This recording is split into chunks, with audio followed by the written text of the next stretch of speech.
এর আগে ফেব্রুয়ারিতে পরিকল্পিত নির্বাচনের আগে বাংলাদেশ একটি সংকটময় সময়ের দিকে এগিয়ে যাচ্ছে বলে মন্তব্য করেছেন প্রধান উপদেষ্টা ডক্টর মোহাম্মদ ইউনূস। সোমবার নিউ ইয়র্কে মানবাধিকার কর্মীদের একটি প্রতিনিধি দলের সঙ্গে বৈঠকের সময় তিনি কথা বলেন। মানবাধিকার সংগঠন রবার্ট এফ কেনেডি হিউম্যান রাইটসের প্রেসিডেন্ট কেরি কেনেডি দলের নেতৃত্ব দেন। প্রধান উপদেষ্টা এই সময় বলেন, ফেব্রুয়ারিতে যাতে নির্বাচন না হয় তা নিশ্চিত করতে কিছু শক্তি বদ্ধপরিকর।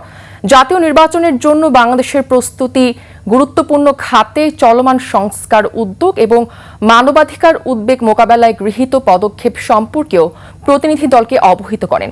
আন্তর্জাতিক মানবাধিকার রক্ষাকারীদের বাংলাদেশ সফর অব্যাহত রাখার আহ্বান জানিয়েছেন অন্তর্বর্তী সরকারের প্রধান।